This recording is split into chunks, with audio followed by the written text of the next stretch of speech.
Ladies and gentlemen, appearing for the first time on the Waco stage, all the way from the city of New Orleans down by the end of the muddy Mississippi River, I give you Brod Bagert!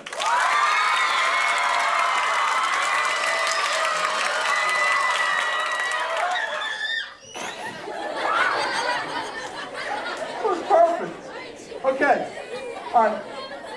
Next little bit of housekeeping. This is something I like to put out front because I don't want to forget it. I want to get it. I want to say it to you while you're fresh. The cool thing about this tip about writing is it's the easiest thing you'll ever learn to do. It's the easiest thing you'll ever hear. And once you get this in your head, once you understand the simple principle behind this and begin to do it, the first thing is, if right now you're one of those people that struggle when you write and you feel like writing is very unpleasant, that's going to go away. And writing can actually become fun for you. And the other thing is, every single one of you, my promise, every single one of you, when you begin to do this, will at the very least become a good writer. Most of you will become very good writers. Maybe the great writer of your generation is in this room. So that's going to be a little writing tip. I'm going to put it up front. We're going to get that out of the way. Then I'm going to tell you about my life and how I became a poet. I don't think, as I told you before, I don't think my life is terribly important, but there are a couple of things in my life that I want to focus on because they represent general principles that might be of value to you. And then the best part is I get to share my poetry with you. And when I do that, I get to show you how my poems change when the audience changes. I get to show you how when I write for kindergartners, I write in the voice of a kindergartner with kindergarten sounds and kindergarten stuff. If I write for second graders, the poems are in the voice of a second grader with second grader sounds and second grader stuff. If I write for young adults, it becomes a totally different, much more sophisticated sound of poetry with an older, more mature voice and older, more mature stuff. So the poems change when the audience for whom I'm writing changes. Because for me, writing poems is an interaction between me and the audience. I don't just write to express myself. I write to express myself in a way that you understand. And actually, I write to express your feelings in your voice. So when you hear the poem, you hear yourself. So I got the wrong stuff up here. All right, well, let's get started. Then I'm going to talk to you about what a poetry lover is and how you can become one and why you ought to become one. There's some people in this room who think they're not good writers. And if you think you're not, maybe you are, because you're an oralist. And oralists tend to find it hard to put stuff on paper, you know, but that's where the great writers are. Okay, so watch me. So watch. When you go, do it, watch what your mouth go. I'm going to do it in slow motion. Watch me. Do it. It feels good to say. And when you're writing, you're actually writing a dance for your mouth. You know? Especially when I write poetry, especially if you write rap, especially if you write plays, especially if you write songs, you're writing a dance for somebody's mouth. Some words feel fun to go from one sound to the other. Some feel terrible. But do it is watch. I'm going to do it again. Do it. Now watch the difference. I'm going to say do this. Watch. Do this. Do this. Ah. Do this. That's so hard. Do it. Okay, let's get going. That's enough of that. When you pick up a book, you become the aesthetic, that is the artistic partner, the co-creator with the person who wrote the book. When you pick up one of my books, you're my partner. When you pick up Shakespeare or Emily Dickinson, you become their partner. This is a great thing. You get to become partners with some of the wonderful minds, some of the wonderful human beings of all time. And as the creative partner, the writer is totally dependent on you. So little kids say, that person's the author and I'm just the reader. I say, you're not the reader, you're the reader. And they go, I'm the reader. So you guys are the reader. So let's bring this to life. So read that again. Put a question mark at the end. Who are you? 1, 2, 3. Who are you? Get a little aggressive. Point your finger at me like you're a boxer throwing a jab and go, who are you? Who are you? It's my favorite. Put your hands like this, elbows in, turn your head sideways, purse your lips, furrow your brow, and go, who are you? Who are you? Well,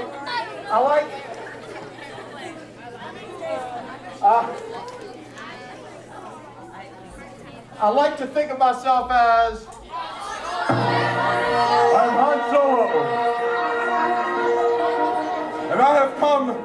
to save the galaxy from the forces of the evil empire. Good luck. You're gonna need it. You know, all of us like to think of ourselves as the hero of our own movie. But the older I get, the more I realize I'm not the hero of the movie. I'm a different character in the movie. I'm short, I'm green, I'm strange, I'm old, and I talk backwards. So, let's do my favorite Yoda line. Everybody lean forward. Put your hand on your Yoda cane. Give me a crooked Yoda finger, shoulders together, Yoda face, and use your Yoda voice, very inflected. You go up and down. When 900 years old, you reach. Looking good, you will not. Very good. Give yourselves a round of applause. So my name is, by the way, I got to tell you, you guys are a great audience. This is going to be so much fun. I'm so happy. What a nice to end the day with an audience like this. When you engage your real feelings in a poem in a way that'll make you laugh, it'll help you become a little stronger. Why do I think it's important for you guys to become strong? I think life is tough. Life is hard. At the very best, life is hard.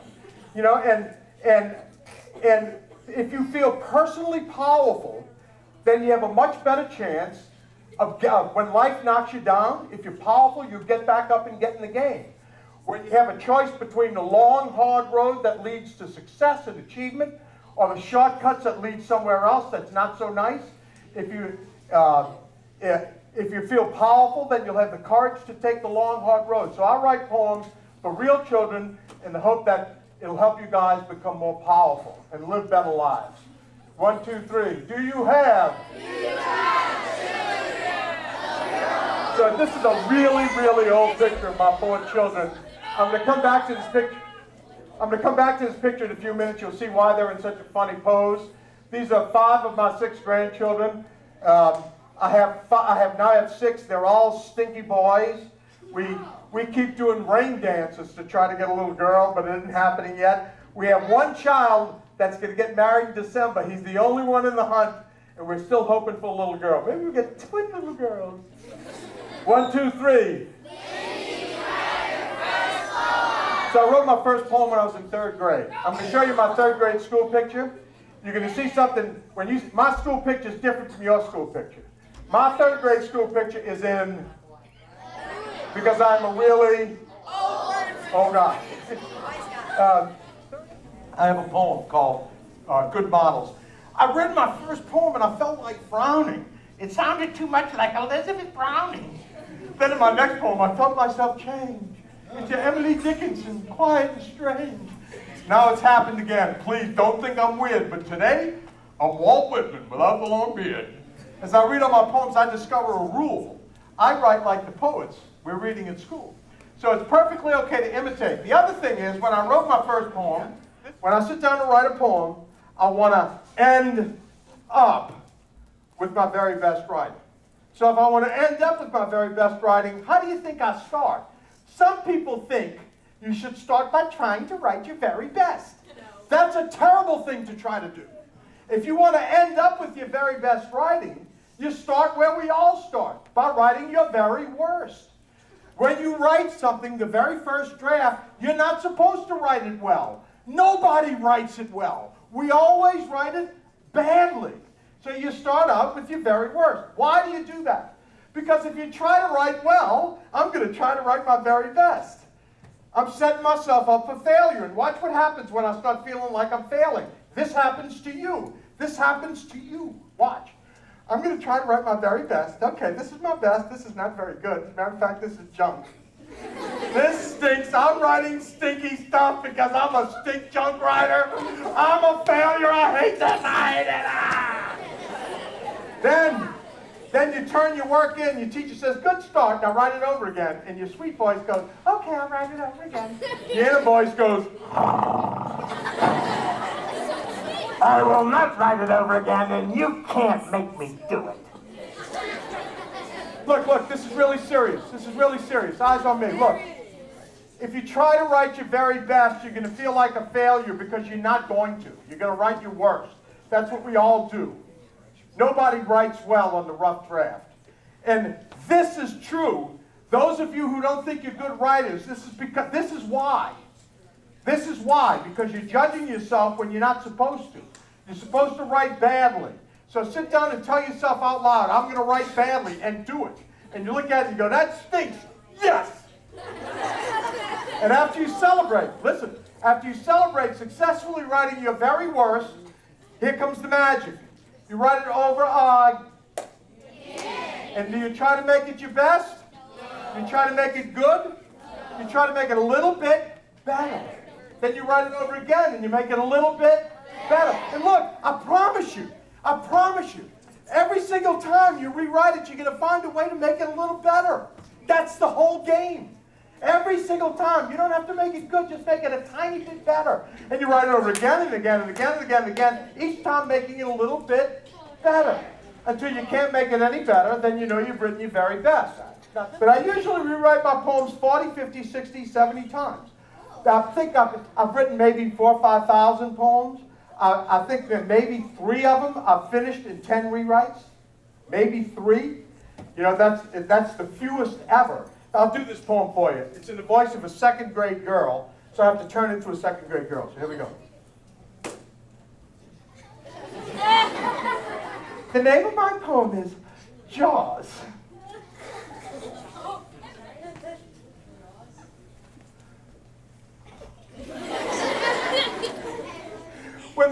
When the turtle bit my brother, he made an awful sound. He ran around the house, he fell screaming on the ground. So I whispered to that turtle, I'd like to be your friend, especially if you'll promise me you'll fight my brother again.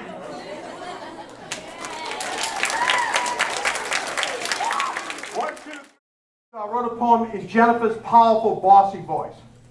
My name is Jenny Bagert, and I will now recite a poem that my daddy wrote just for me. The name of my poem is The Boss.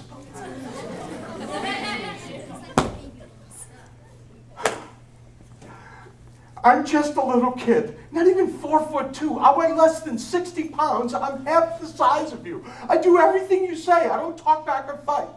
So I wish you'd stop and ask yourself, are you sure you're always right? Like at the supper table, I feel like such a sinner just because I want dessert before I finish dinner. Bedtime's 8 o'clock. What's wrong with 8:15? Is there some kind of magic that would make my eyebrows green? If you would just cooperate, our words would never cross. Life would be so wonderful. If you let me be the boss. So little by little, I became more poet. Thank you. I became more poet and less lawyer. This is a kindergarten poem. This is called Snack Time. I got to turn into a kindergarten. A good audience is a little embarrassing. Here we go.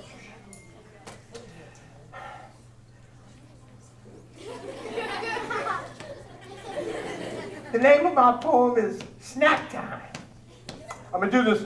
I'll do these introductory poems much more quickly, and I'll slow down when I get to the poems that are appropriate for your age level, okay? The name of my poem is Cake and Cookies, Cookies and Cake. Now it's time to take up. Cake in my hand, cake in my tummy, it's so yummy, yummy. Chips and pretzels, pretzels and chips. Feel so salty on my lips. Chips in my hand, chips in my tummy, it's so yummy, yummy. Cheese and crackers, crackers and cheese. You can have some if you please. Cheese in my hand, cheese in my tummy. Snack time is so yummy, yummy. Such a mess, filthy room. Get a dustpan, get a broom. Wipe the table, sweep the floor. Get some snacks and eat some more.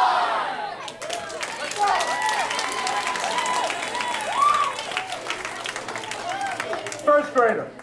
Everybody do this way. Go. Bad words. Bad words. Now everybody give me a face like this and put your hands out like this and go. She actually said it. She actually said it. Now look, I want you guys to really go over the top. This is play like you're a first grader all excited. Go. She actually said it. She actually said it. Give me big eyes and shake and go. She said it in class. She said it in class. Now, make a nasty face and go. It sounded so nasty. Now be a little formal. It sounded so crass. Now go like this. When you say the word stare. This is one of my favorites. This is like a fifth grader. A happy ending. I didn't do much work this year. I admit it. I was lazy. And I'm kind of sad to say it, but I drove my teacher crazy. I tried her patience every day. One day I made her cry. That's why I was a bit surprised at how she said goodbye. She got down on her knees. Her face was all aglow. She held my hands and whispered, "I'm so glad to see you go." Then she laughed out loud and hugged me. And I know it may sound sappy, but I felt all warm and fuzzy. The name of my poem is The Cookie Journey.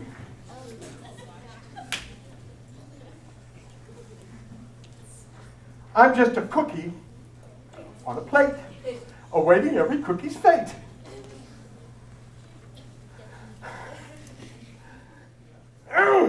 Someone bit me. Oh, the fear. Holy smoke. It's dark in here. Tooth enamel, sharp and white. Tearing, grinding left and right. I'm so sorry. Saliva swishing.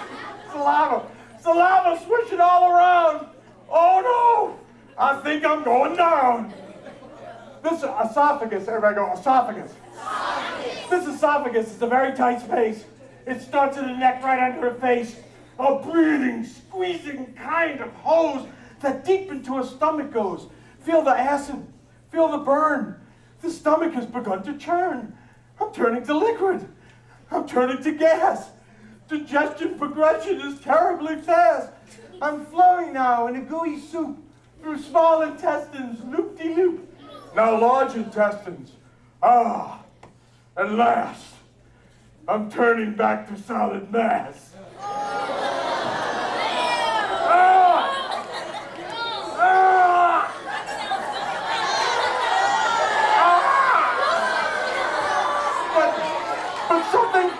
Something has begun to smash, and now I'm falling, crash.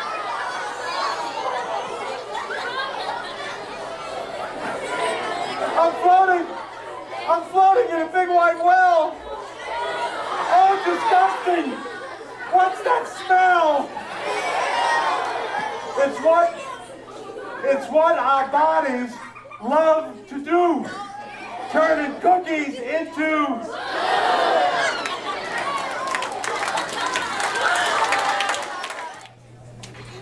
I'm here because I want you guys to become poetry lovers. This is an important thing. In our society, it's real easy to become an adult and not be a poetry lover. So let's get this straight. Is being a poetry lover like one of the most important things in the world? No. Poetry is not one of the most, it's just one of the many good things in life. There are lots of good things in life. There's good music, good movies, good books, good video games, good friends, good parties, good sports, good chocolate. You know? There are lots of good things in life. You wouldn't want to go through life without having a little chocolate. You wouldn't want to go through life without having a little sports in your life. You really don't want to go through life without having a little poetry in your life. The problem is, it's easy in this culture for that to happen to you. So, and the reason that happens is because we get mixed up about poetry. We think that being a poetry lover means you study poetry and you know a lot about it. Now, I don't have any argument with studying poetry. I think it's a great thing to do. But that's not being a poetry lover. When you're studying poetry, you're being a poetry scholar. When you write poetry, you're being a poet. You become a poetry lover when you find one poem that you love. And how do you find a poem you love? Now listen closer, look at me. It's a big idea. It's simple, but it's a big idea. If you want to find the poems you love, the first step is to be free to be able to dislike poems that you don't love. You with me? If you feel like you're supposed to like every poem that you read, you're going to read 10 or 15 poems you don't like, and you're going to say, I don't like poetry.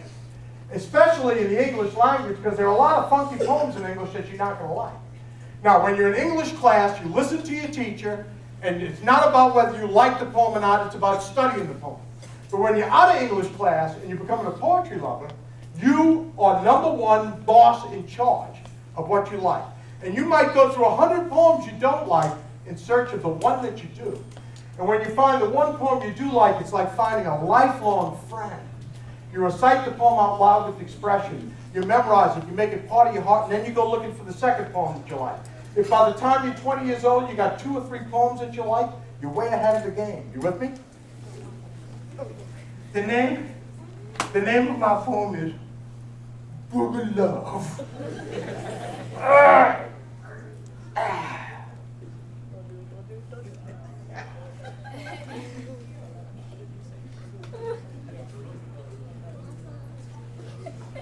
I love this little booger. How shiny, green, and black. You can hold it for a minute, but I want my booger back. It stays right where I put it. That booger sure can stick. And if it ever gets too dry,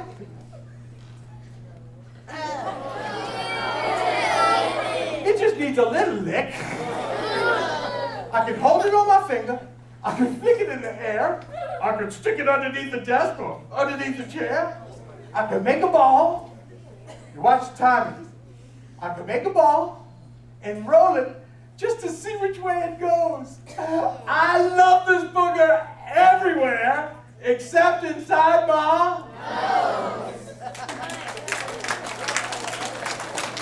And now, ladies and gentlemen, I have the privilege of performing with you, of all the poems I've ever written, my very favorite poem. Everyone please sit up straight, shoulders back, chest out, one fist, powerful voice. Llama! One finger up, preaching face. A real poem.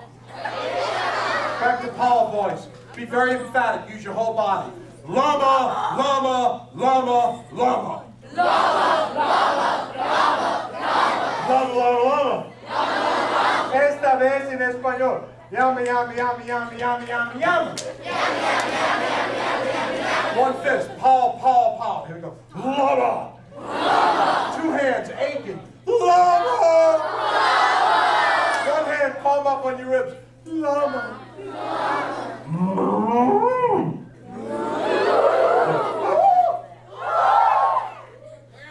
Llama.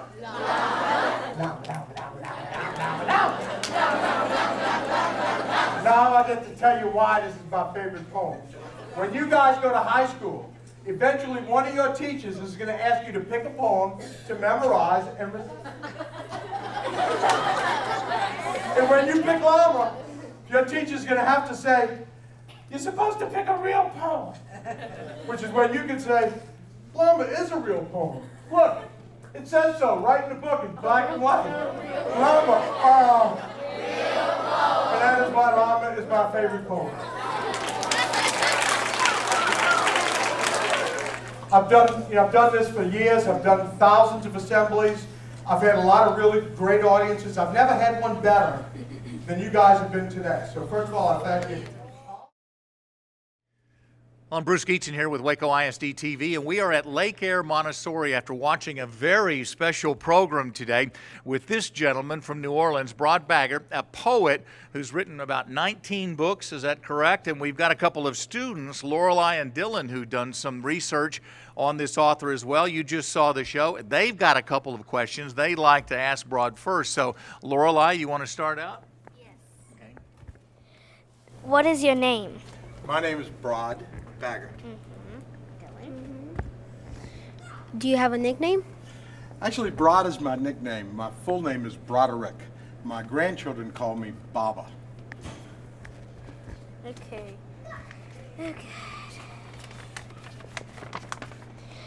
Where are you from? I'm from the city of New Orleans, born and raised. Why do you like poetry?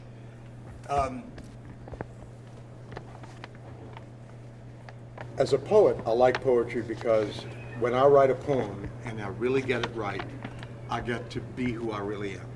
I feel like in life sometimes I'm kind of who I am and kind of putting on a show, and not deliberately, but when I get to write a poem that really expresses who I am and what I feel deeply inside of me. But I very seldom say it in my own voice. I almost always write in the voice of the audience for whom the poem is intended. So if I'm writing for a kindergartner, I would write in the voice of a kindergartner. Okay. Dylan, you have another question? Do you have a favorite poet? I have a lot of favorite poets. Homer, Emily Dickinson, Robert Burns, Shakespeare, Robert Frost, Dylan Thomas, E.E. Cummings. I have lots of favorite poets. Those are some serious names. Yeah. Too. Okay. Lorelai, you have another question? What made you want to be a poet? I did a lot of other things in my life. I was a trial lawyer and an elected official.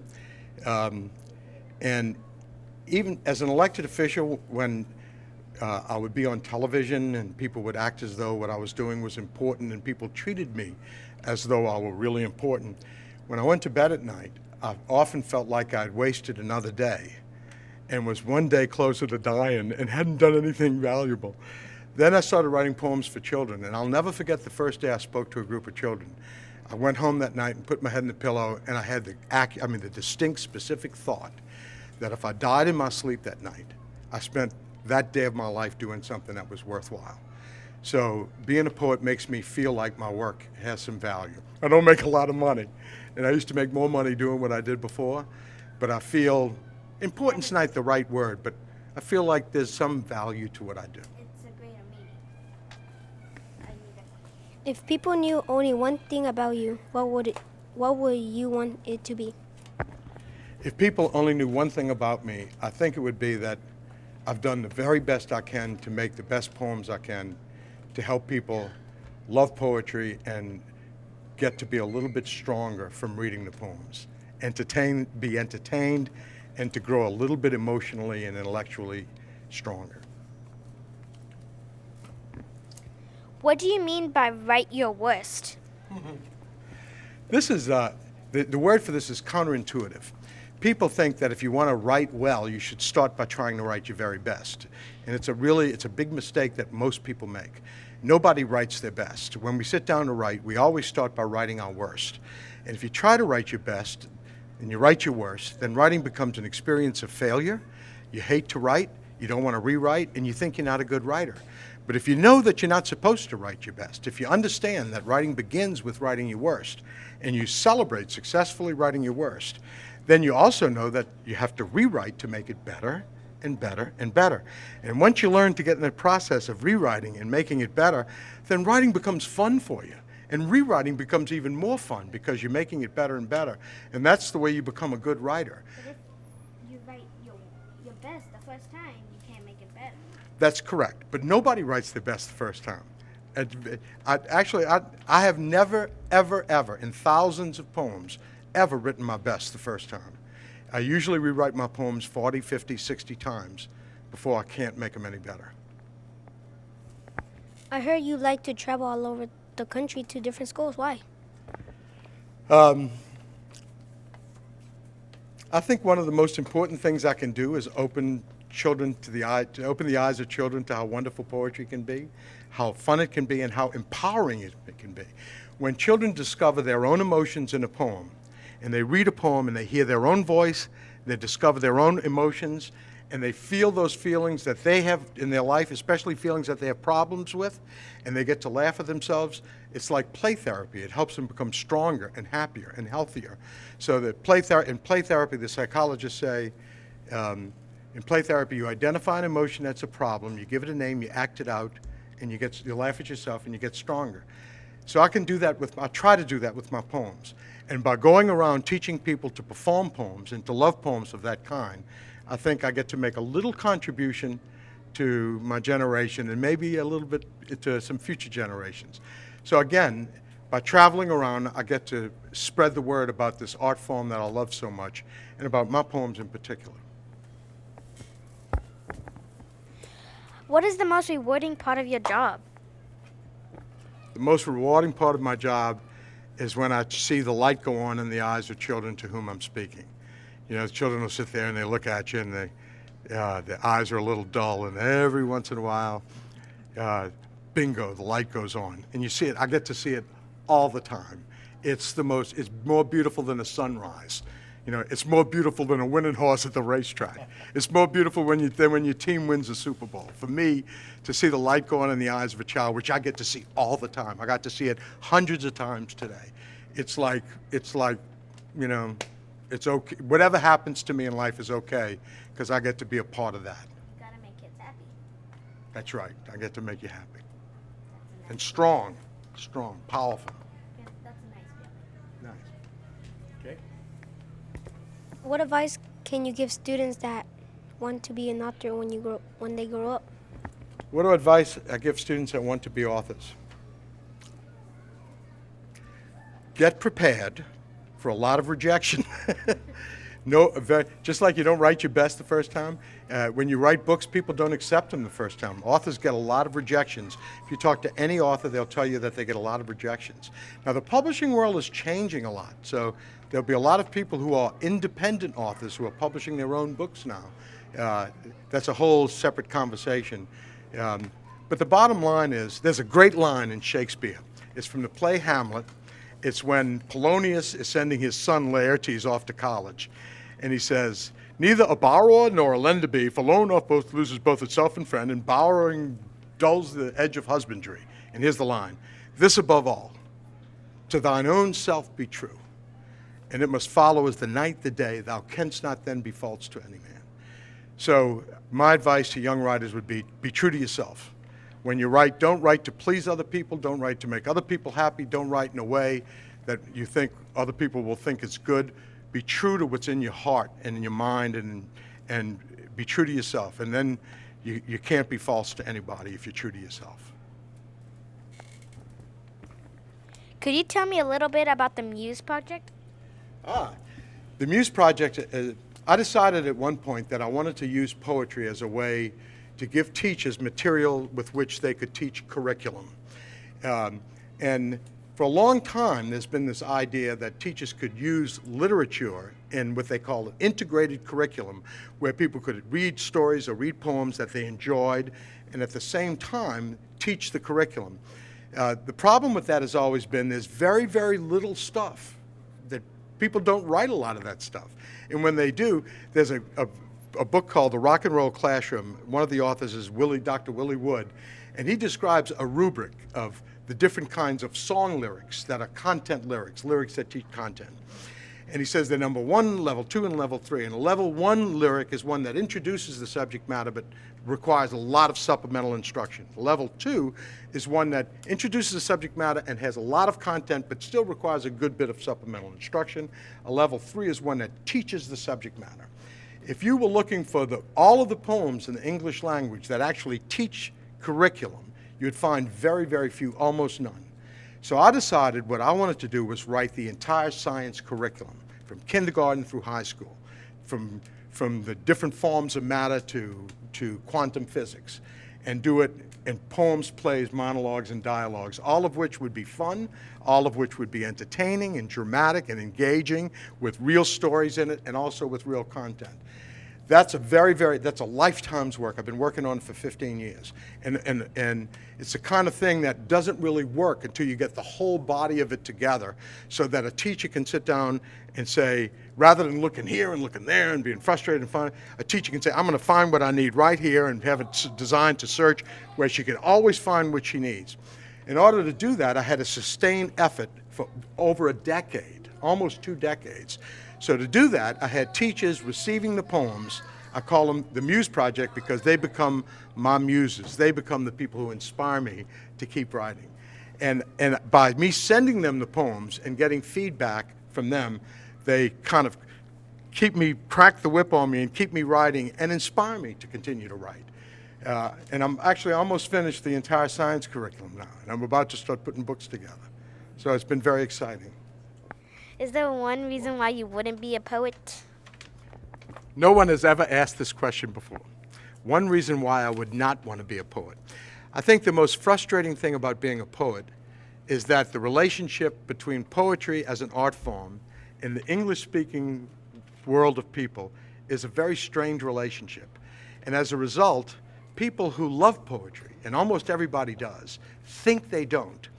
And as a result of that, there's a very little elite group of people who become the word is aficionados, the bosses of poetry. And oftentimes, I think, this is a little controversial, but often I think they know very little about poetry, even though they think they know a lot. A dear friend of mine, who was my teacher as a poet and who was a great poet, died last September. And he was never published in his lifetime. And he's easily among the great poets of the English language. But he wasn't a college professor. He was at one point a college professor, but he gave that up and he became a newspaper guy and a guy in tourism industry and a real active person in his life. And he was and remains a great poet. And he could never, ever get published in the world of poetry because the people who are in charge of the world of poetry don't have their heads screwed on correctly. And it's a bit of a frustrating world for some poets. I've been lucky enough to be able to bring my message and my poems directly to people, and it's worked for me. But if there's one real frustration about being a poet, that's it. But it's not a big enough frustration to bother me. It bothers me that a great poet like Gary Eastland didn't get to have his poems out in his lifetime. We just published a book after he died. All right, well, thank you, children. Yeah. Thanks, guys. And thank you to Lorelei and Dylan. Good job asking those questions and doing the interview. Thank you very much. You asked a lot of great questions. Yeah, it really was. And so I have a couple more for you. One is, all this was sparked, if you could tell the story about how this was sparked by your daughter when she was in the 8th grade, right? Well, actually, younger than that. Younger than that, okay. So this is not a commercial TV interview, so I can give you good answers, right? Okay. I was in the middle of an election for the Public Service Commission. And in the last week of that election, it was clear I was going to lose it. So I'd actually come home from cutting my last television spot at about 3 o'clock in the morning.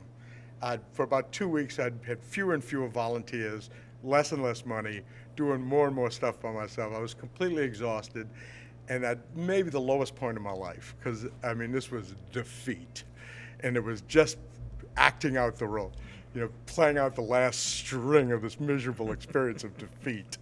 And I walked into the house, and my wife was on the floor asleep, and we had an orange shag carpet, so that tells you about when this was. And around her was this bunch of children's books. And I woke her up and said, "What are you doing?" And she says, "Well, Colette wanted to recite a poem in the elocution contest at school, and you know how she is." Well, Colette was she was the younger sister, just 16 months behind Jennifer. Jennifer was small, Colette was larger, so they seemed like they should be able to compete. Jennifer was very aggressive. Colette didn't want to compete. She says, "You know how she is." Well, she said she wanted to win this contest. So I told her I would find a really good poem for her. I said, "What did you find?" She says, "I looked through all these books. I couldn't find one that was really a kid talking." I said, "Oh, she must have been very disappointed." She said, "No, she went to bed happy." I said, "Oh, what did you do?" She said, "I promised her that when you came home, you'd write the perfect poem in her voice for her." And look what it And started. I said, "Debbie, I can't possibly." You know, I'd been maybe an hour and a half sleep a night for like 2 or 3 weeks, you know, really bone tired and defeated. She said, "She'll understand." I went to close my eyes, went to bed. As soon as I closed my eyes, I see Colette's cute little face going, "It's okay, Daddy, I know you." I woke up, wrote a poem, and went to bed. I lost the election. Colette recited the poem and won the elocution contest. And the idea of writing poems in the voice of my own children about their real feelings, about things that were really problems in their life based in factual situations that were funny, which when they read these poems would be fun and empowering and actually form a basis through which parents and children could communicate about these problems, like the Bossy poem, you know, became a fascination for me, especially as I got out of politics and spent more time with my wife and children and really began to discover how interesting they were. And pretty soon I was writing more and more poems for them to recite, and other people started saying, "Oh, send me a copy of that poem." So my legal secretary walked in one day and she said, "I've had enough of sending out these poems to everybody who keeps asking for copies. You got to publish a book." So I self-published my first book with no intention of doing anything, and one thing led to another, and the next thing I knew, I was a poverty-stricken poet. You had a new passion. Weren't making any money, but you're no better. Okay. Poor but happy. Tonight you are presenting to parents, Yes. not kids. Right. How is that different for you? It's wonderful. What I do with the children is I try to open their eyes to their own ability to use their face and their body to bring power to language. Now that's good for them to become really good reciters, but it's also good because in life, success or failure is also a function of how well we open our mouth and communicate our thoughts and our feelings to the world around us. The particular technique that I teach is to use facial expressions and bodily gestures to put expression in your voice, naturally. And that's great for reciting, but it's also terrific for successfully communicating your thoughts and your feelings to the world around you. If a kid grows up in the ghetto and he learns that this is the kind of face he's got to make in order to get by every day, and he sits down in a job interview with that face, he's not going to succeed. But if he learns to manage his face and his emotions, not to fool people, but to communicate who he or she really is and what's in their mind and their heart, it produces success. So that's what I try to give to the children. Then when I get with the parents, I can reinforce it by telling them that simple technique. And it's spectacular. I always start with the dads. And the dads immediately, the dads are all grumpy, but once they get up and perform, they don't hold back at all. And then once they have this feeling and they see their children respond, you just know that these dads who have maybe been stiff and have this wonderful power inside of them, and they're going to go home and do it for the rest of their children's childhood, and they do. And I get letters from them.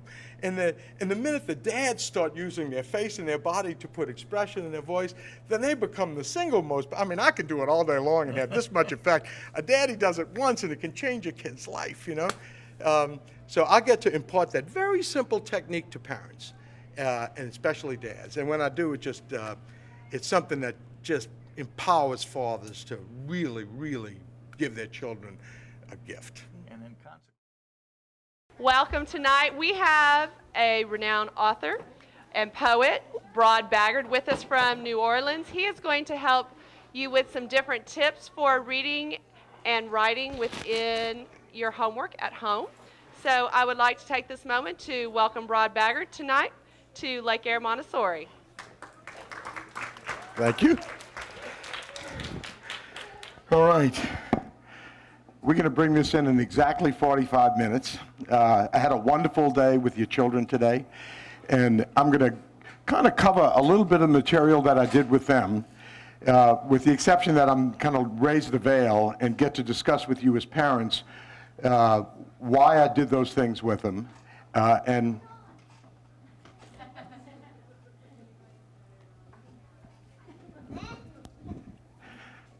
I see you.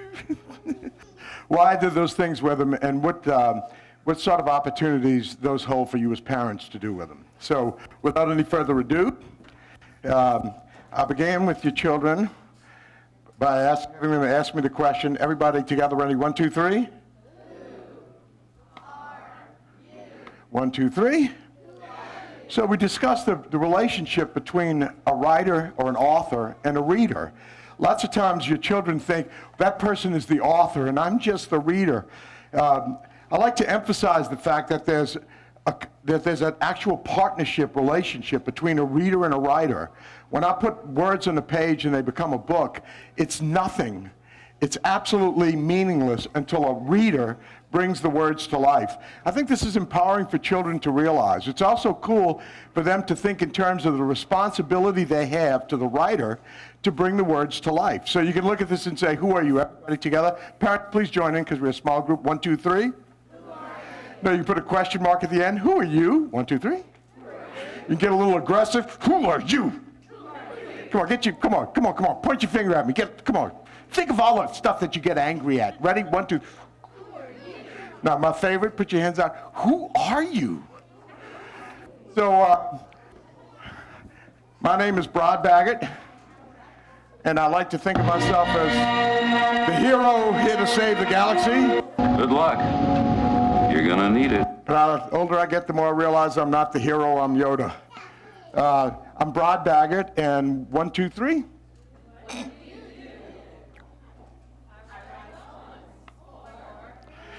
This is an important idea.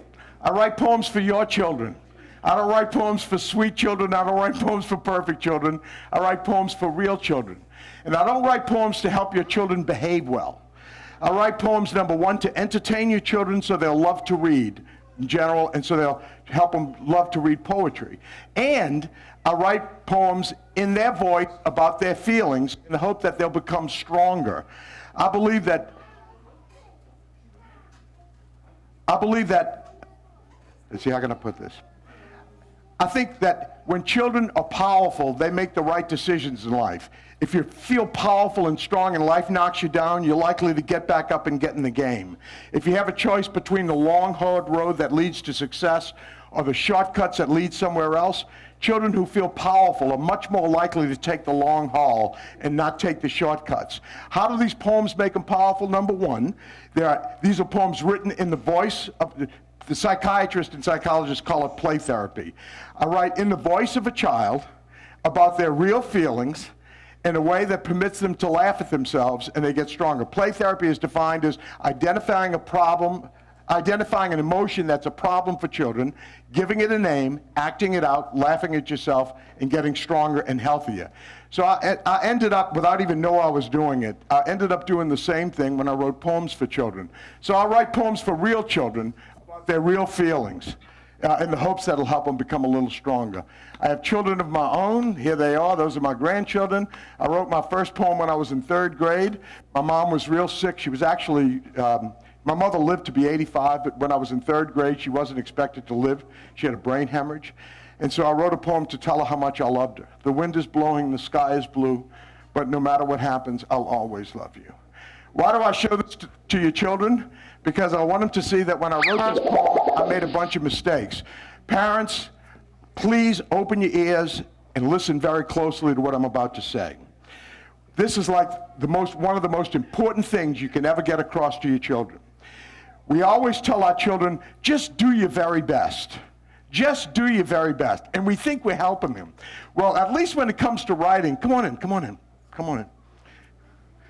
I work at schools, so people are always coming in and out. You know, you can't be a prima donna at school. Hey, come on in.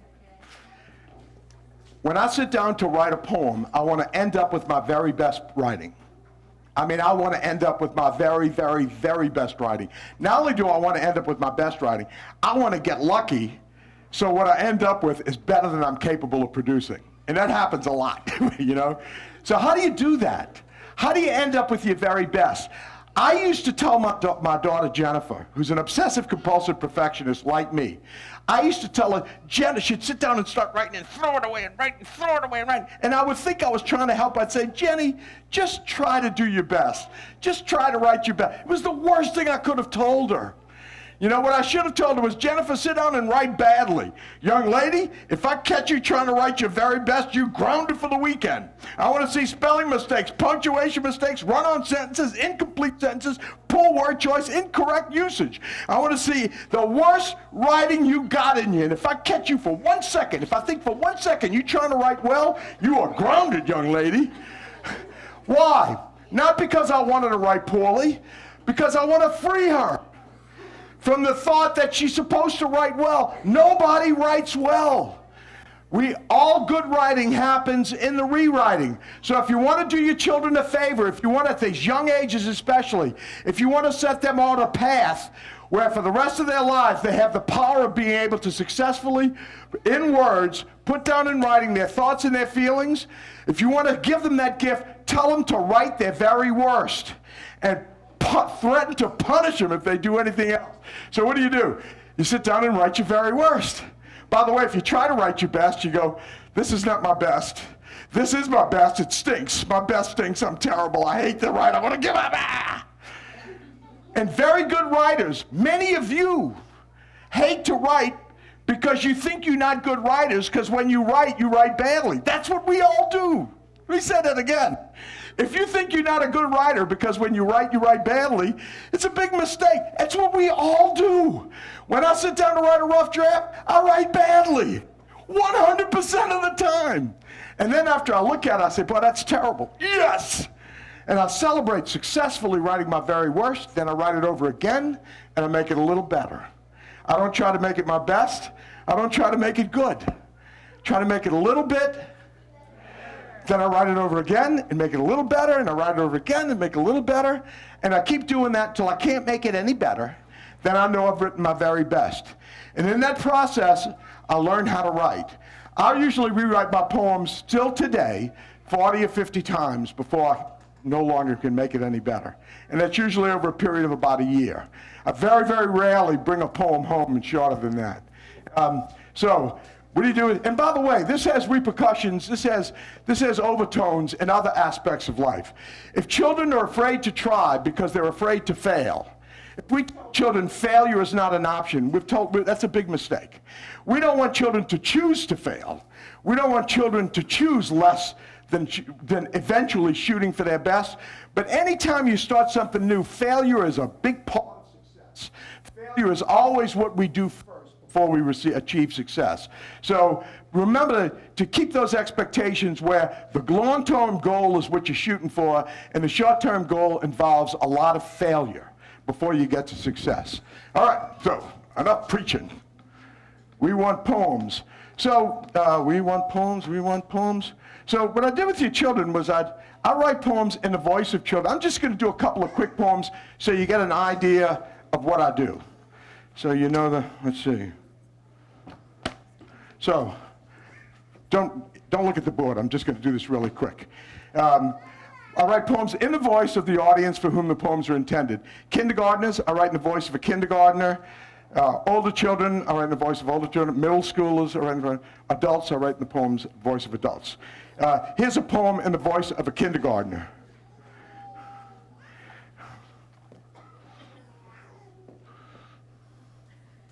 No fear. T-Rex, big and tall. Meanest monster of them all. Pterodactyl in the sky. Holy mackerel, it can fly. Stegosaurus, what a shock. Armor plate as hard as rock. Brontosaurus, fancy free. Holy smoke, it ain't a tree. Megaraptor, giant jaws. Giant.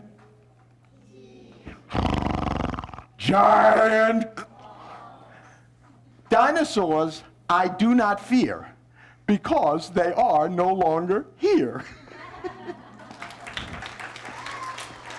Oh. That's right, we're forgetting about the board. The Wiggle Machine. This is a poem that spawned a wonderful experience.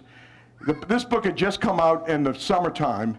One of my first assemblies was with this book was in a school in South Carolina.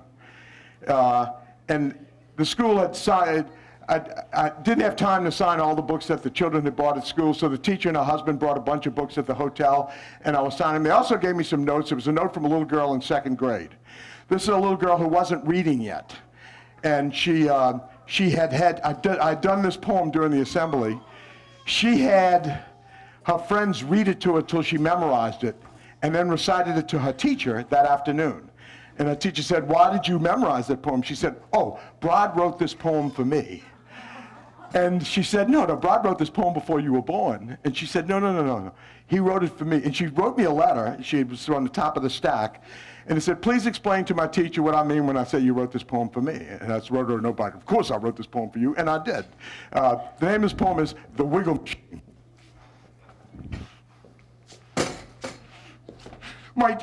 My teacher gets angry and makes a commotion. "Why can't you sit still? You're always in motion. I promise I'll stop. I promise I will." But then I look down and I'm not sitting still. I'm bobbing my head. I'm tapping my foot. My booty is bouncing. It will not stay put. My hands are like monkeys. They jumping around. I try, but I can't keep them down. I'm like a typhoon, a storm on the ocean. My body's a swirl of continuous motion. I'm really not rotten. I'm really not mean. I'm just a perpetual wiggle machine.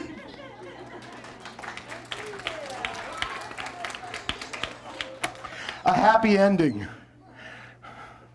I didn't do much work this year. I admitted I was lazy. And I'm kind of sad to say it, but I drove my teacher. I tried her patience every day. One day I made her cry. That's why I was a bit surprised at how she said goodbye. She got down on her knees. Her face was all aglow. She held my hands and whispered, "I'm so glad to see you go." Then she laughed out loud and hugged me. Now, that may sound sappy, but I felt all warm and fuzzy. I had made my teacher happy. A letter to the Tooth Fairy. I love this little girl, you know, she makes a letter to the Tooth Fairy, she posts it on the refrigerator, you know. "Dear Tooth Fairy, I look under my pillow and what do I see? My tooth on the bed looking back at me. When a kid loses a tooth, the Tooth Fairy pays, but my tooth's been waiting for 3 whole..." Now listen, Tooth Fairy, this is not very funny. Come get this tooth and leave me some. Sincerely, me. I've also been writing content poems. Let me just go way ahead real fast. So this is a content poem. I've actually been writing the entire science curriculum for like kindergarten, you know, solids, liquids, and gas, you know, the water cycle, all the way through quantum physics, in poems, plays, monologues, and dialogues, and I'm almost finished. And in order to encourage me to act as my muses, I have about 45 teachers on a muse list, and people continue to sign up. You parents can sign up if you wish. You send an email to museproject@brodbagert.com with the word yes in the subject line. You won't get spammed. I won't put you on any list. You'll get the first 12 batches of these poems, and you get the license to use them for the rest of your life. And they teach science, and this is a science poem about the digestive system.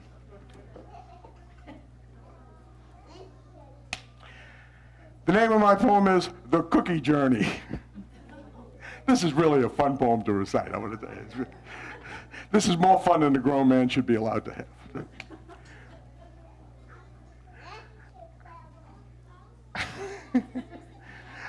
I'm just a cookie on a plate, awaiting every cookie's fate. Someone bit me! Oh, the fear! Holy smoke, it's dark in here. Tooth enamel, sharp and white, tearing, grinding left and right, saliva swishing all around. Oh no, I think I'm going down. This esophagus is a very tight space. It starts in the neck, right under her face, a breathing, squeezing kind of hose that deep into her stomach goes. Feel the acid, feel the burn. The stomach has begun to churn. I'm turning to liquid. I'm turning to gas. Digestion progression is terribly fast. I'm flowing now in a gooey soup through small intestines, loop-de-loop. Now large intestines. Ah, at last, I'm turning back to solid mass.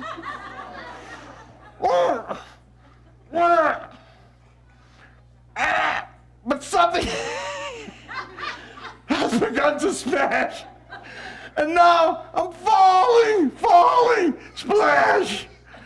I'm floating in a big white well. Oh, disgusting. What's that smell? It's what our bodies love to do, turning cookies into... And you know, the idea is that teaching science to young children really can be fun. And I'm happy to tell you that for about a year and a half, graduate students in education at 2 universities, one in Kentucky, the other in Texas, did research on these poems, and the results were staggering. There's a poem about how proteins are manufactured with DNA coding to RNA, instructing ribosomes to produce proteins, and all about the eukaryote cells and how that works. And they did it with 2nd graders. And second graders not only enjoy doing the play, but they actually learn the material and could write and speak about it. So it's a really cool way for children to learn. All right, so let's run ahead. This is Captain. I'm going to tell you, I tell you children very quickly that I became a poet. I was a lousy baseball player, pretty good wrestler. I boxed when I was in college. I became a lawyer at first. Then I followed my dream and became a poet and married the girl of my dreams. Very nice, Debbie. The older kids, I explain that true love is a wonderful thing. True love is a wonderful thing, but when people say, if it's truly true love, it'll make you happy for the rest of your life, that's a dangerous idea. True love is wonderful, but it doesn't make you happy. True love is hard work. It's hard work. Many of you in this room know that, you know. It's all the good things in life are hard work. True love's no difference. It's a little bit of editorializing. These are my children, and when my big children were little, I started to write poems in their voices. I'd always written a lot of poetry in high school and college, quit when I became a serious lawyer and elected official, and then started writing poems again for them in their voice when they had elocution programs in school to recite.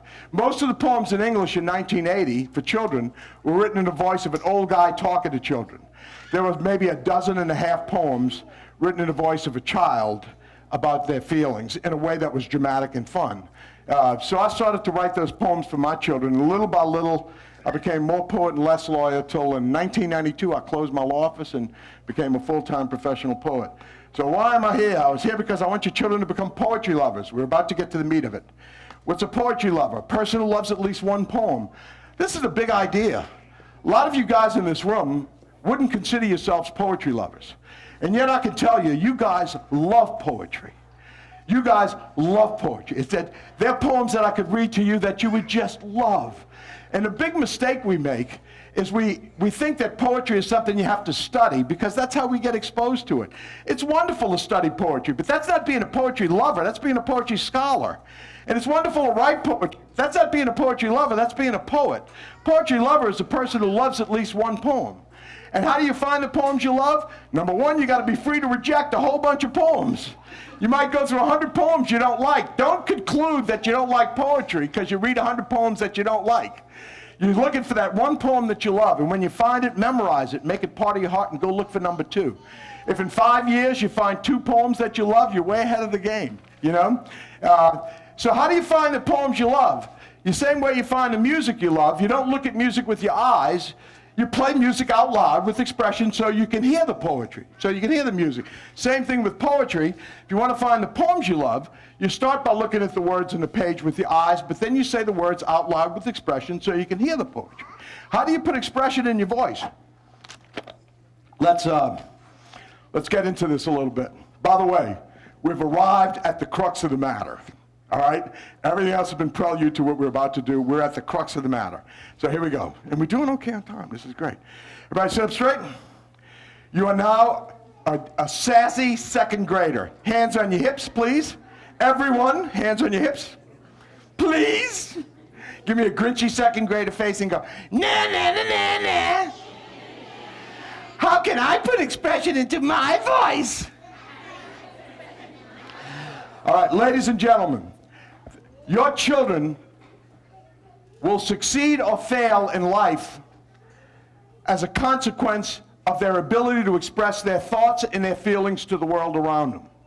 Many, many times it's going to come down to a simple question. Eyes on me. Children, eyes on me, children. A simple question of successfully expressing your thoughts and feelings to the world around you. We think that if you have good thoughts and you say the right stuff, that's enough. The fact of the matter is, it's not even close. The world never judges you by what you think or what you say. The world judges you by the expression on your face. So let's try this. Let's try this. Everybody sit down at the job interview. Make a face like this. You grew up in a tough neighborhood. You learned from the time you were a kid. When you were 3 years old, you learned to walk outside and look at people like this or you might get beat up. You had to look tough. Everybody look that tough. Now and I'm going to say, why should you work for this company? And I want you to make this face and go, because I'm a hard worker. And I'll be dedicated. And you'll be glad I'm working for your company. No chance of getting the job. Now everybody smile, because I'm a hard worker. And I'm dedicated. And you'll be glad I'm working for your company. So that's a gross over-exaggeration, but it's fundamentally true. So the corollary to that is, your children learn today that to put expression in their voice when they recite poetry, all they do is put expression on their face and use their body. That's how people talk. That is the essence of oral language. So let's watch this. Everybody please sit up straight. Pooch out your bottom lip. Turn your head sideways. Droop your shoulders. Give me one of these, please. Now, say the words, I'm so happy today. 1, 2, 3. You see, your brain ignores the manifest content of what you say and puts expression in your voice consistent with what your face and what your body's doing. You with me? So you never have to think, how do I make this sound? All you have to do is think, what expression do I put on my face? What do I do with my body? And your brain will automatically code your voice to make the right expression. Try it again. Sit up straight, give me a big smile, do one of these and say, I'm so happy today.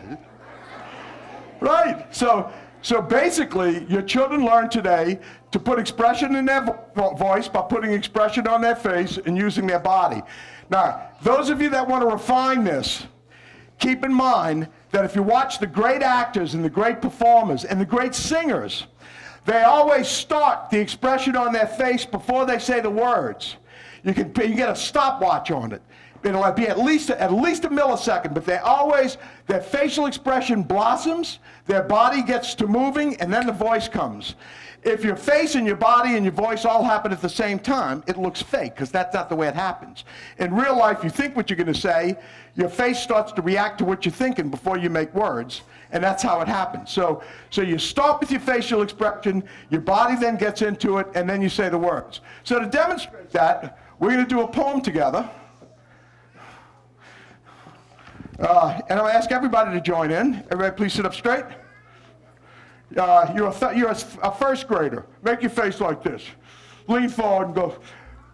And you want to be very emphatic. You're a moral. This is a moral judgment. Go. Bad words.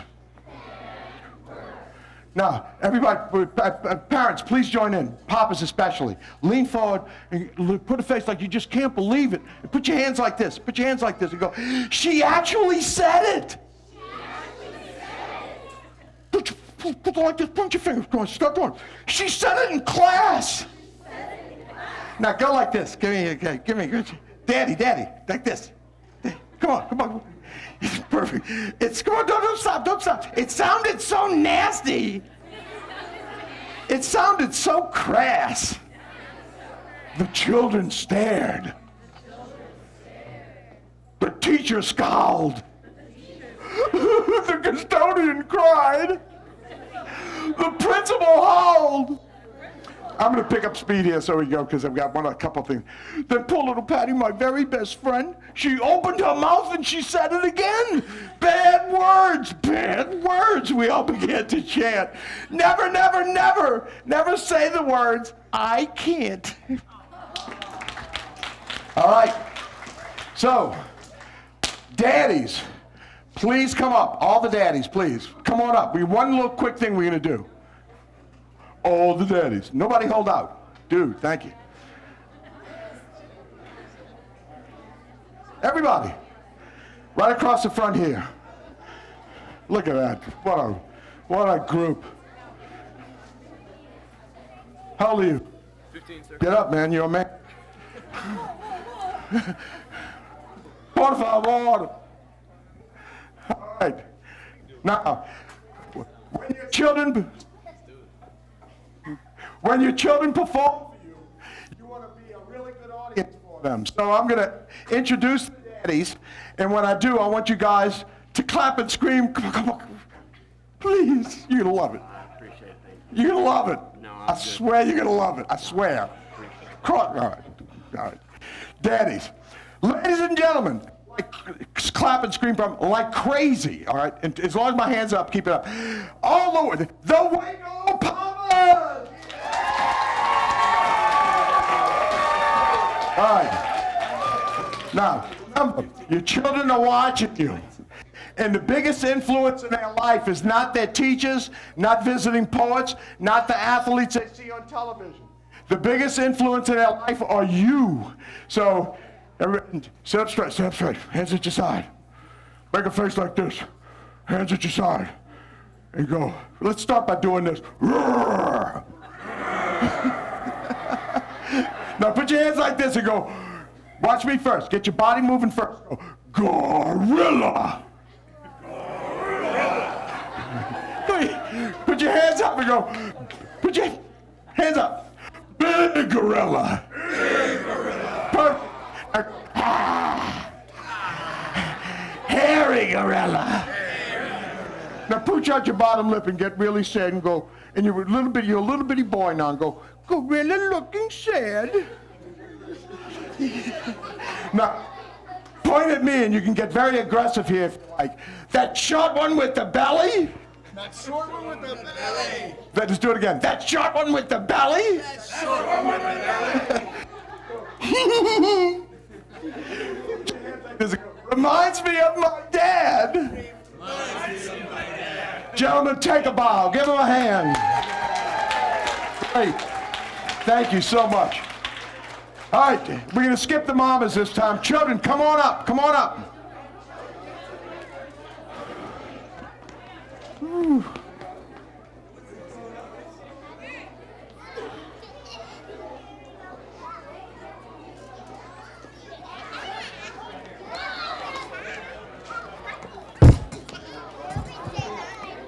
Let's go, children. Come on up.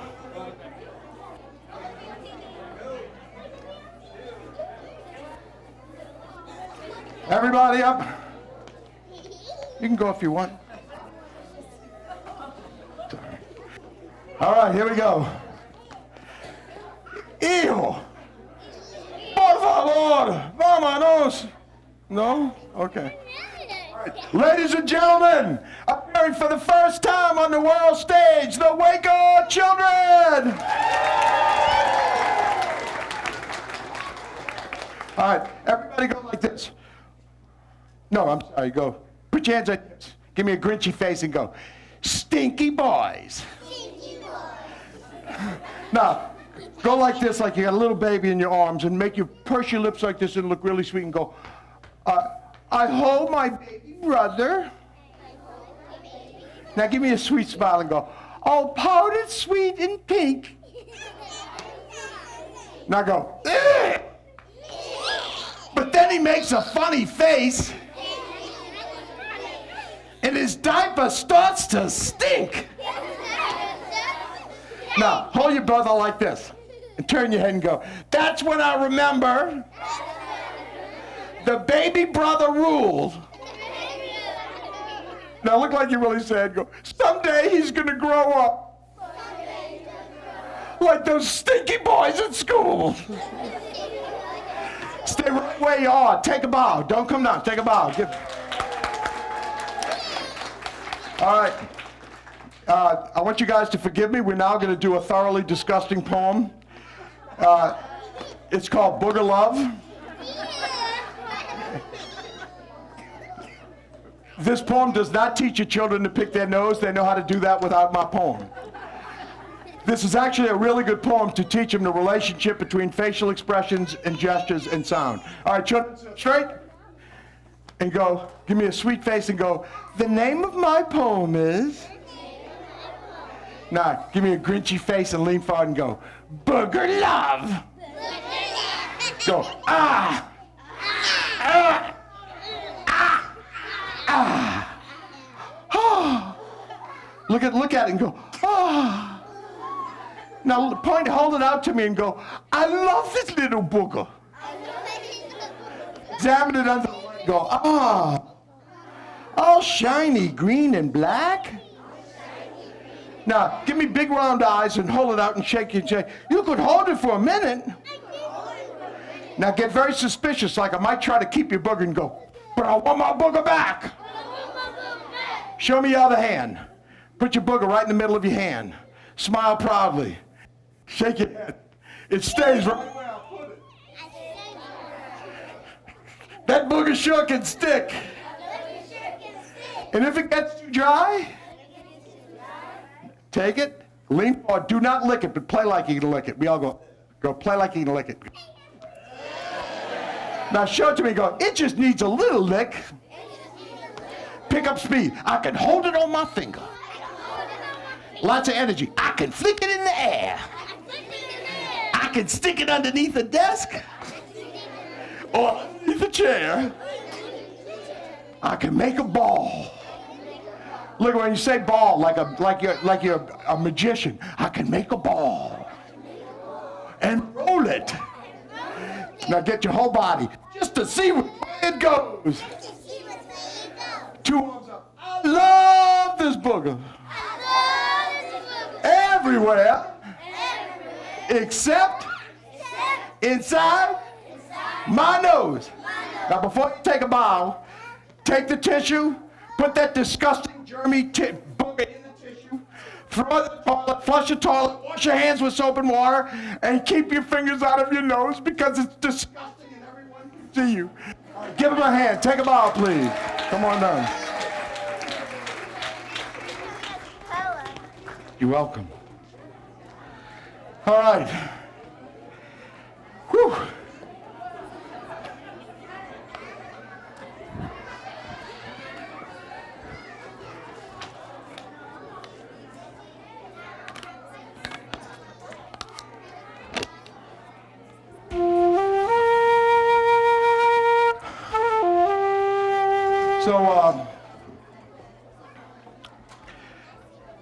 So ladies and gentlemen,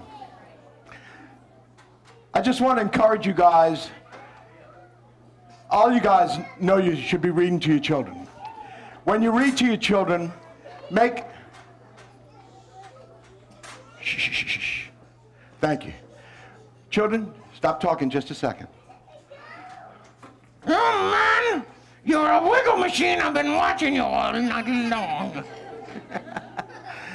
When you read to your children, make it a performance of one. Nobody's watching. Nobody's there to judge you. My dad tried to read to my brother and my sister and I twice, both times unsuccessfully. It was largely his fault because we were really little, and he chose to read his favorite book, which was Alexander Dumas's The Three Musketeers, which he loved because his family was from the Gascon region of France, and D'Artagnan was a Gascon. And I can remember the poor man trying to read this book to us, and we wouldn't pay attention. He tried twice and failed. When I think of my dad now, my best memory of him was when he tried to read that book to us and failed. I can remember that he had his sleeves rolled up and he had black hair on his arms. And it was back in the days before they learned how to get rid of ring around the collar. And his white business shirt used to have a little bit of dirt on it. And the razors were terrible in those days, so he had a really thick 5 o'clock shadow, you know? I can even remember how his breath smelled. The most vivid, most accurate, most powerful memory I have of my father was when he read to us on those 2 failed occasions. So the point is, reading to your children is a powerful moment. And make those memories now. And you don't have to do it every day. It would be great if you did. But life is tough and we're all busy and lots of things get in the way. But when you do it all the way. Do it with expression. Stop reading, get the right expression on your face, get your body into it and say it and do it. And remember to consciously be over the top. And when you finish, take a bow and let your children clap for you. And then do the same for them. When you do that, you're going to be giving them the gift of oral expression. You're going to be giving them the power in life to stand up in front of the people that they're going to encounter in their lifetime, the people that will be important to them, and express their thoughts and their feelings effectively to achieve success in their relationships with the people they love, in their work in the community, in their work in the business place, or in the world around them. It's a great gift, and the bottom line is that we're not there for very long. I know it seems like childhood's going to last forever. It doesn't. I'm a guy with 6 grandchildren and 4 adult children. And I'm at the point in my life where I'm looking at the end, And every day I think, when's the end going to come? It's not morbid, but, you start getting there. My children are going to be on their own without me, just as your children are going to be on their own someday without you. Give them this gift. It's fun, it's easy, it helps build a powerful relationship with them now, and it'll give them this gift of oral communication. That's a great gift to pass on, not only to them, but when you do it for them, they'll be passing it on to your grandchildren and your great-grandchildren. I've had a wonderful, wonderful day in Waco and a wonderful day at this school, and a wonderful night. Guys, thank you so much. I love you. Your children have been a delight. Live great lives. Read out loud with passion. Enjoy yourselves. Thank you very much.